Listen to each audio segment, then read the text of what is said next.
Training, zero fees, embedded systems, scholarship test ద్వారా 100% free seat సాధించండి.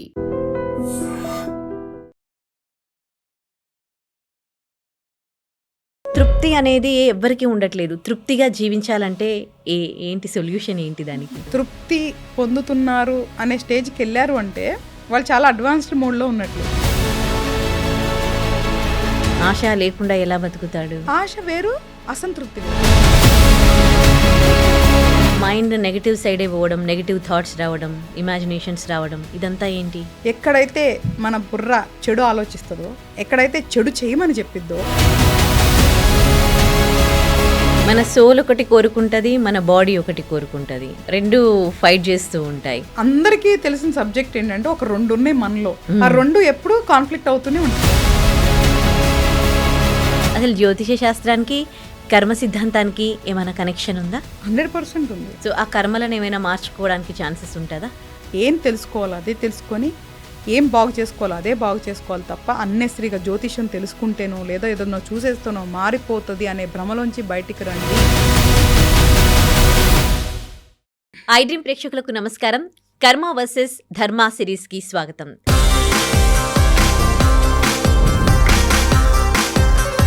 So ఇప్పటికే మనకి కర్మకి సంబంధించి మనం చాలా డౌట్స్ క్లారిఫై చేసుకున్నాము. ప్రముఖ జ్యోతిషురాలు, త్రివర్ణ గురుపీఠం, హీలింగ్ కర్మ, గైడింగ్ సోల్ వ్యవస్థాపకురాలు డాక్టర్ హరిత గోగినేని గారి వాళ్ళ నుంచి మనతో పాటు స్టూడియోలో ఉంటారు. కర్మకి సంబంధించి మనకి ఏమైనా డౌట్స్ ఉంటే క్లారిఫై చేయడానికి. సో ఇప్పటివరకు చేసిన ప్రోగ్రామ్స్ అన్నీ కూడా మీరు ఆదరించారు. ఈ ప్రోగ్రామ్ని కూడా మీరు అలాగే ఆదరిస్తారని కోరుకుంటున్నాం. అలాగే మీకు కర్మకి సంబంధించి ఎలాంటి డౌట్స్ ఉన్నా కూడా మీరు కమెంట్లో పోస్ట్ చేయండి. ఆ క్వశ్చన్ నేను హరిత గారిని అడుగుతాను, మీకు ఆ డౌట్ క్లారిఫై చేస్తాను. నమస్తే మ్యామ్. జనాలకి ఎవరికి తృప్తి అనేది ఉండట్లేదు, సాటిస్ఫాక్షన్ ఉండట్లేదు. డబ్బున్న వాళ్ళకి కూడా అన్నీ ఉన్నా కానీ అన్నీ కొనుక్కోవచ్చు, లగ్జూరియస్ లైఫ్ లీడ్ చేయొచ్చు, కానీ దాంట్లో కూడా తృప్తి రావట్లేదు. మరి డబ్బు లేకున్నా అందరూ మంచి రిలేషన్షిప్స్ ఉన్నా కానీ వాళ్ళు కూడా ఏదో ఒక దాంట్లో వెంపర్లాటలు. తృప్తి అనేది ఎవ్వరికీ ఉండట్లేదు. తృప్తిగా జీవించాలంటే ఏంటి సొల్యూషన్ ఏంటి దానికి? అంటే అది ఆ స్టేజ్కి వెళ్ళామంటే అన్నీ చాలా ఈజీ అయిపోతాయి తల్లి. తృప్తి పొందుతున్నారు అనే స్టేజ్కి వెళ్ళారు అంటే వాళ్ళు చాలా అడ్వాన్స్డ్ మోడ్లో ఉన్నట్లు. సో మనిషిగా అసంతృప్తి అనేది అన్నిటికీ దారి తీసేది. అసలు నీకు ప్రాబ్లమ్స్ అన్నీ స్టార్ట్ అయ్యేది అక్కడే. మనకున్న దాంతో మనం తృప్తి చెందకపోవటం, వేరే వాళ్ళతో పోల్చుకొని లేనిపోని కోరికలు, లేనిపోని ఆశలు పెట్టుకోవటం, దాని మార్గంలో వెళుతూ తప్పులు చేయటం. అలాగే కదా ఇప్పుడు నీకున్న భార్యతో నువ్వు తృప్తిగా ఉండకుండా వేరే తప్పులు చేస్తారు, నీకున్న భర్తతో వీళ్ళు ఉండకుండా వేరే తప్పులు చేస్తారు. ఇవన్నీ అక్కడే కదా. లీగల్ రిలేషన్ స్టార్ట్స్ విత్ అసంతృప్తి. అలాగే డబ్బు మనకున్న దాంతో ఉండకుండా అన్నెసరీ అన్ని కొని ఈఎంఐలు పెట్టుకొని అవి పెట్టుకొని లేనిపోని అన్నీ తెచ్చుకుంటారు. ఉన్న దాంట్లో తృప్తిగా హ్యాపీగా జీవించవచ్చు కదా. మనిషి ఆశాజీవి కదా, ఆశ లేకుండా ఎలా బతుకుతాడు? ఆశ వేరు, అసంతృప్తి వేరు. నేను వెరీ సింపుల్. ఆశ అనేది కోరుకుంటున్నావు, దానికి క్రమంలో దొరక్కపోయేసరికి అసంతృప్తి వస్తుంది. అది రావద్దు. నువ్వు ఆశ పెట్టుకో, దాన్ని నువ్వు వెళ్ళే మార్గం పెట్టుకో, దాన్ని రీచ్ అవ్వు. కానీ ఎందుకు బాధపడతావు? బాధపడు మాకు. That create stress on you. అసంతృప్తి వల్ల నీకు సైకలాజికల్ ఇష్యూస్ వస్తాయి, ఆశ వల్ల రావు. బట్ దానికి కూడా లిమిట్స్ ఉంటాయి. సో ఈ తృప్తి చెందేది అనేది కొన్ని విషయాల్లో చెందకపోవటం మంచిది, కొన్ని విషయాల్లో చెందటం మంచిది. ఎలాగా అంటే ఇప్పుడు నువ్వు కెరియర్లో ఒక పొజిషన్కి వెళ్ళాలనుకుంటున్నావు. ఇప్పుడు ఉన్న పొజిషన్లో నువ్వు చాలా సాటిస్ఫై అవ్వలేవు అనుకో, మేబీ ఆ పొజిషన్కి వెళ్ళకపోవచ్చు. బట్ కానీ this satisfaction is more valuable than any position. ఇప్పుడు నువ్వు ఉన్న స్థానంలో నీకున్న ఇచ్చే తృప్తి ఇంకా నీకు కొన్ని కోట్లు ఇచ్చినా రాదు. కాబట్టి ఈ అసంతృప్తి కూడా ఎందుకు వస్తుంది అంటే మనిషి అహం వల్ల వస్తుంది. ఏదో చెయ్యాలి అన్న తప్పు కాదు, అది బర్నింగ్ డిజైర్స్ అంటాము. అంటే మనిషి అంటే సంబంధించి చాలా రకాలుగా మనం డివైడ్ చేస్తున్నాం. ఎయిమ్ అని, గోల్ అని, మనకి ఏయో ఒకటి ఉంటాయి కదా. మనిషి అదవ్వాలి ఇదవ్వాలి అనుకొని ఒక డిజైర్ ఉంటుంది, తప్పులేదు.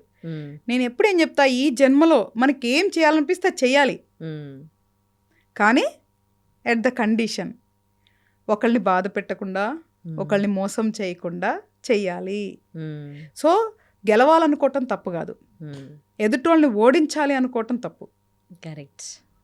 ఇలాంటి చిన్న చిన్న లాజిక్స్ అర్థం చేసుకోమంటున్నా. ఒకవేళ దాంట్లో మనం ఓడిపోయినా మ్మ్. అసంతృప్తి చెందకూడదు, మరలా ప్రయత్నించాలి. ఏమో దానికంటే బెటర్ది ఉంటుందేమో, పాజిటివ్గా ఉండాలి. మ్మ్. అది రిజల్ట్స్ ఇస్తుంది నీకు. మ్మ్. మనకి ఒకవేళ ఇక్కడ ఏదన్నా కోల్పోయాము అని బాధపడి అక్కడతో ఆగిపోకుండా, అబ్బా ఇక్కడ ఇదా మనం ఓడిపోయామంటే ఇంకా నాకు బాగా ఇస్తుంది అన్న పాజిటివ్ యాటిట్యూడ్ ఉంటుంది చూసావా, మ్మ్. ఆ మేనిఫెస్టేషన్ ఏదైతే జరుగుతుందో అది నీకు రిజల్ట్స్ ఇస్తుంది. మ్మ్. సో ఎప్పుడు కూడా పాజిటివ్ థాట్స్, పాజిటివ్ యాటిట్యూడ్ ఉండాలి. మ్మ్. ఇది కోల్పోయామే, జీవితం అయిపోయిందే అనుకోవద్దు. అది ఏదో నీకు పాఠం నేర్పించింది అనుకో, మ్మ్. అదొక ప్రయత్నం అనుకో, మళ్ళీ పరిగెత్తు, మళ్ళీ ప్రయత్నించు, ఉన్న ఓపిక ఉన్నంత వరకు చెయ్యి. మ్మ్. బట్ అసంతృప్తి అనేది వద్దు. అసంతృప్తి అనేది 100% అహం నుంచి వస్తుంది తల్లి. మ్మ్. ఈ నెగిటివ్ థాట్స్ ఎందుకు వస్తాయి? అది కూడా కర్మ సిద్ధాంతం ప్రకారమే వాళ్ళకి ఆ ఆలోచనలు వస్తూ ఉంటాయా? ఎంత రిమూవ్ చేద్దాం అనుకున్నా కానీ మైండ్ నెగిటివ్ సైడే పోవడం, నెగిటివ్ థాట్స్ రావడం, ఇమాజినేషన్స్ రావడం, ఇదంతా ఏంటి? గ్రహాల వల్ల వస్తాయి అవన్నీ. మ్మ్. ఆ గ్రహాల స్థితిగతులు అనేది కర్మ నిర్ణయిస్తుంది, కానీ దాన్ని ఓవర్కమ్ అయ్యే ఫ్రీ విల్ మాత్రం మనలో ఉంటుంది. మ్మ్. సో కంపల్సరిగా ఎప్పుడైనా నెగిటివ్ థాట్స్ వచ్చినప్పుడు దాని నుంచి ఓవర్కమ్ అయ్యి ఆ నెగిటివ్ థాట్ని సప్రెస్ చేయడానికి మనం కసరత్తు చేయాలి. మ్మ్. అదే మనం. మ్మ్. మిగతాదంతా కాలమే నడిపిస్తుంది. మ్మ్. ఎక్కడైతే మన బుర్ర చెడు ఆలోచిస్తుందో, ఎక్కడైతే చెడు చేయమని చెప్పిద్దో దాన్ని ఓవర్కమ్ అవటమే మనం, మిగతాదేది మనం కాదు. మ్మ్. ఆ ఒక్క దాంట్లో మనం జయించామంటే మన జీవితాన్ని, మన జన్మని కూడా జయించవచ్చు. మ్మ్. అందుకే మనిషి రూపంలో ఉన్న ఋషులు దేవుళ్ళని ఆదేశించేవాళ్ళు, దేవుళ్ళే ఆజ్ఞాపించేవాళ్ళు, దేవుళ్ళని శపించేవాళ్ళు. మ్మ్. మర్చిపోతున్నారు మన హిస్టరీ. మ్మ్. మనిషికి ఉన్న శక్తి, మేధస్సు చాలా అనంతం. మ్మ్. మనం ఈ చిన్న చిన్న కోరికల వల్ల, చిన్న చిన్న ఆశల వల్ల, ఈ ఏమంటారు ఆ స్వార్థాల వల్ల మనం ఇక్కడెక్కడే కొట్టుమిట్టాడుతున్నాం. సోషల్ మీడియాలో రీల్స్ పెడతాం కాదు జీవితం. మ్మ్. సోషల్ మీడియాలో పోస్టింగ్స్ పెడతాం, ఫేక్ కంటెంట్ పెడతాం, ఫేక్ న్యూస్ పెడతాం, ఒక వేలల్లో లక్షల్లో వ్యూస్ రావటం, ఫాలోవర్స్ రావటం, ఇది కాదు జీవితం మనకి. మ్మ్. There is more beyond. అది చూడమని చెప్తున్నా, ప్రయత్నించమని చెప్తున్నా. మ్మ్. బట్ స్టిల్ మళ్ళీ అట్ ద సేమ్ టైం నీకేం హ్యాపీగా ఉంటే అదే చేయమని చెప్తా. మ్మ్. ఇది జీవితం అని చెప్తున్నా, కానీ ఇదే చేయమని నేను చెప్పట్లా. అదే. నీకు నచ్చిన దాంట్లో ఈ సూత్రాలు అప్లై చేసుకో తీసుకెళ్ళి. మ్మ్. నీకు నచ్చిన జీవితం నువ్వు చెయ్యి. నీకు రీల్స్ పెడితే ఆనందమా, పెట్టుకో. మంచిది పెట్టు, చెడుది పెట్ట మాకు. మ్మ్. మోసం చేయకు, మ్మ్. ఫేక్ కంటెంట్ చేయకు. నేను మొన్న ఒక న్యూస్ చూసా, ఎంత ఫేక్ అంటే అది న్యూస్ ఫేక్ అని నాకు తెలుస్తుంది. ఒక 8 సంవత్సరాల 9 సంవత్సరాల బాలిక 8 నెలల బేబీకి డెలివరీ అని చెప్పి వాళ్ళు ఒక ఫేక్ న్యూస్ చేస్తున్నారు. కామన్ సెన్స్ లేదా? ఒక మెన్సెస్ పీరియడ్స్ అవ్వని ఒక చిన్న పాప ప్రెగ్నెన్సీ ఎట్లా అవుతుంది, మళ్ళీ ఒక 11 years బాబు చేశాడు అని చెప్తున్నారు. ఎంత ఫేక్ న్యూస్ చూడు. అదే కదా. కామన్ సెన్స్ ఉన్నప్పుడు మ్మ్. దాన్ని ఫస్ట్ రిపోర్ట్ చేసి అలాంటి బ్యాన్ చేయాలి. దాన్ని లైక్లు షేర్లు చేస్తున్నారు జనాలు.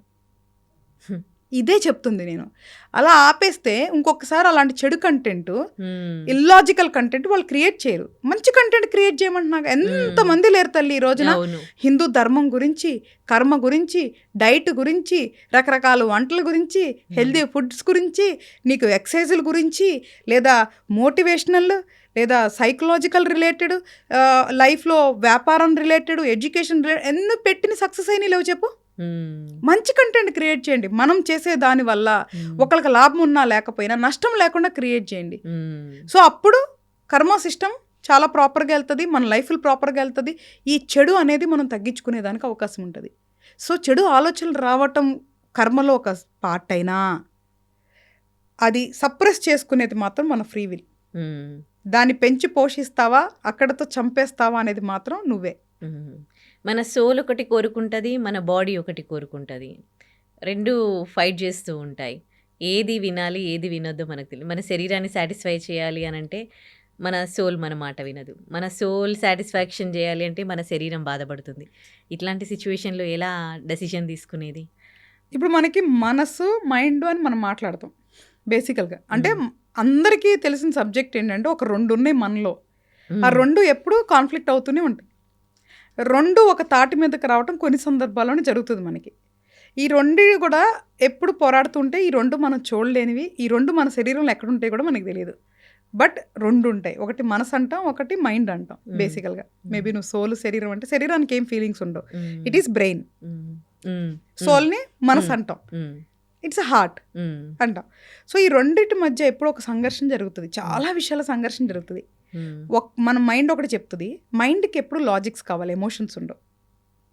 ఏదైతే నీ శరీరంలో పార్ట్ అయిన ఈ బ్రెయిన్ ఫంక్షనాలిటీ ఉంటే చూసావా, అది లాజికల్ ఫంక్షనింగ్ ఉంటుంది, దానికి ఎమోషన్స్ అవసరం లేదు.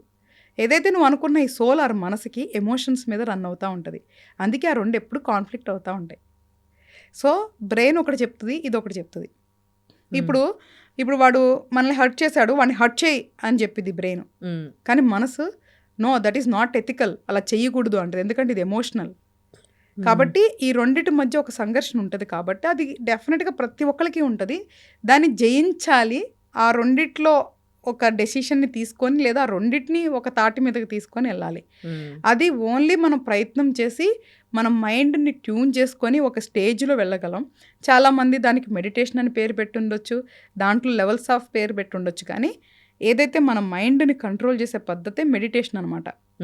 అంటే మన మైండ్ని ఒక స్థిరత్వం తీసుకొచ్చి నిలకడగా తీసుకొస్తారు. అప్పుడు మేబీ రెండు నీకు అలైన్ అవటానికి అవకాశం ఉంటుంది. ఓకే.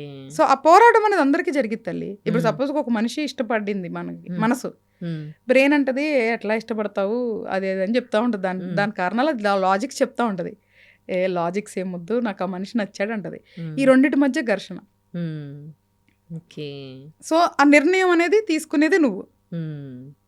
కర్మ సిద్ధాంతంతో పాటు జ్యోతిష శాస్త్రం కూడా చెప్తారు కదా, అసలు జ్యోతిష శాస్త్రానికి కర్మ సిద్ధాంతానికి ఏమైనా కనెక్షన్ ఉందా? 100% ఉంది. నేను చెప్పే ఈ జ్యోతిష శాస్త్రం పుట్టిందే కర్మ నుంచి. నా ప్రాక్టీస్ కానీ ఇప్పుడు నేను చేసేదంతా కూడా కర్మానుసారం. ఈ జ్యోతిష శాస్త్రం చూసేది ఎందుకు అంటే, ఒకళ్ళు పుట్టేటప్పుడు అంటే ఒకళ్ళు మేజర్గా నేనేం చెప్తాను, వాళ్ళు తెచ్చుకునే పాస్ట్ కర్మ బట్టే ఇప్పుడు ఎక్కడ ఎలాగా ఎప్పుడు పుట్టాలి అనేది నిర్ణయించబడి ఉంటుంది. ఆ పొజిషన్ అంటే ఈ ప్లానెట్స్ ఇక్కడ ఉన్నప్పుడు ఆ మనిషి అప్పుడు పుట్టాలి అని బీజం నుంచే పడిపోయి ఉంటుంది మొత్తం. ఈ ఎప్పుడు పుట్టాలో నిర్ణయంతోనే బీజము, దానికి సంబంధించిన ఆ తల్లిదండ్రులకి పెళ్ళి కలయిక అన్నీ అంత పెద్ద స్కెచ్ ఉంటుంది.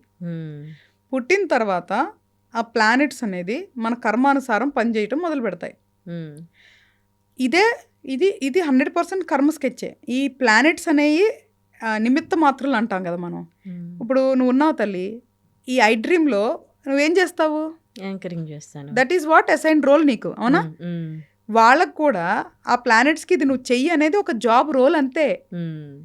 సో వాళ్ళకి ఏం సంబంధం లేదు, అవతల మామూలుగా ఎవరున్నారు గెస్ట్ ఏంటనేది వాళ్ళకి సంబంధం లేదు. ఇప్పుడు నీకు పర్టికులర్గా నీకు ఎవరైతే గెస్ట్ ఉంటారో యాజ్ ఏ హోస్ట్గా నువ్వేమేమి అడగాలి, ఏమేమి చేయాలో నీ పని నువ్వు చేసేసుకుంటావు కదా. ఈవెన్ ప్లానెట్స్ కూడా, గ్రహాలు కూడా అంతే. సో వాళ్ళని ఆ పర్టికులర్ సోల్ని నువ్వు బాధించాలా, వాళ్ళకి ఏమి ఇవ్వాలి, ఎప్పుడు ఇవ్వాలి, ఎలా చేయాలి, మొత్తం కర్మ స్కెచ్ ఉంటుంది. దాని ప్రకారం అవి రియాక్ట్ అవుతూ ఉంటాయి. వాళ్ళకి అసలు ఇక్కడ ఎక్కడ కూడా గ్రహాలు హీరో విలన్ అని చెప్తానికే లేదు నీకు. అన్ని గ్రహాలు ఒకటే, అన్నిటికీ స్వభావాలు ఒకటే. కాకపోతే కొన్ని అగ్రెసివ్గా ఉంటాయి, కొన్ని సాఫ్ట్గా నేర్పిస్తాయి అనమాట. ఇప్పుడు ఏముంది, ఇప్పుడు మనకి మాస్టర్స్ చూసుంటాం మనం స్కూల్లో కానీ కాలేజీలో.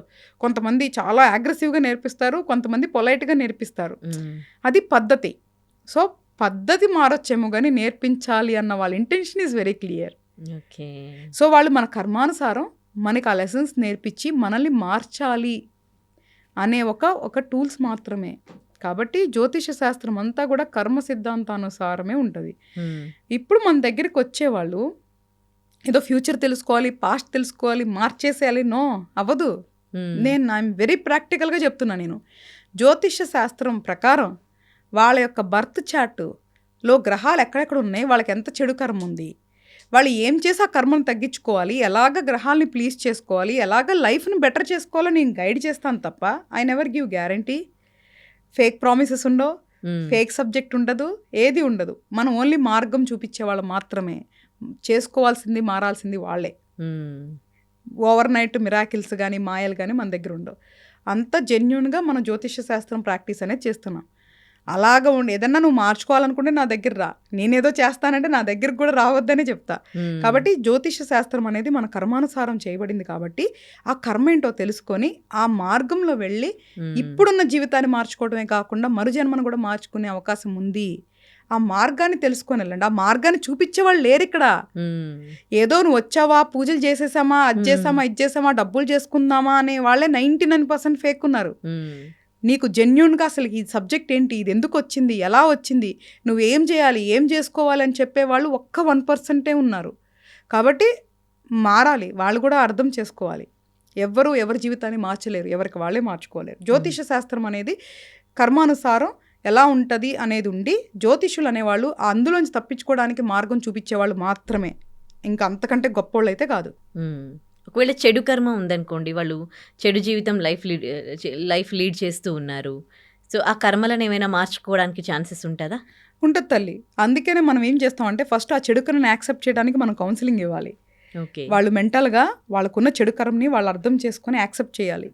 ఆ చెడు కర్మ వచ్చే గ్రహాలని ప్లీజ్ చేసుకోవాలి. వాళ్ళే చెడు కర్మ వస్తున్న గ్రహాలని శాంతిపరచుకోవాలి. దానివల్ల పూర్తిగా తీయలేము కానీ తీవ్రతను తగ్గించుకోవచ్చు. ఆ తర్వాత మంచి కర్మని గెయిన్ చేసుకునే మార్గంలో వెళ్ళాలి. దైవారాధన అనేది ప్రాపర్గా చేసుకోవాలి. మంత్ర సాధన మార్గంలోకి వెళ్ళాలి. ఇవన్నీ చేసుకొని మంత్ర సాధన చేస్తే నీకు ప్రారబ్ధ కర్మ తగ్గేదానికి అవకాశం ఉంటుంది. అండ్ నీ కోరికలు నువ్వే నెరవేర్చుకోవడానికి బలం వస్తుంది. ఆ మార్గంలోనే మన ఏదైతే మన త్రివణ గురుపీఠం ఉందో మనం ప్యూర్గా ఇదే మార్గంలోనే మనం గైడ్ చేస్తాం. మనం వేరే మనీ కోసమో లేదా వేరే వాళ్ళని మెప్పొందిస్తానికో మనం తప్పుడు మార్గాలు చూపించాం, తప్పుడుగా గైడ్ చెయ్యం. Very very very strict about ధర్మ. కాబట్టి నువ్వు అడిగినట్లు దీంట్లో ఏం తెలుసుకోవాలో అదే తెలుసుకొని, ఏం బాగు చేసుకోవాలో అదే బాగు చేసుకోవాలి తప్ప అన్నెసరిగా జ్యోతిష్యం తెలుసుకుంటేనో లేదా ఏదన్నా చూసేస్తానో మారిపోతుంది అనే భ్రమలోంచి బయటికి రండి అనే నేను పీపుల్ని ఎడ్యుకేట్ చేస్తున్నాను, చేయాలనుకుంటున్నాను. రైట్ అండి. థ్యాంక్ యూ సో మచ్ అండి, చాలా విషయాలు తెలియజేశారు. థ్యాంక్స్ అమ్మా.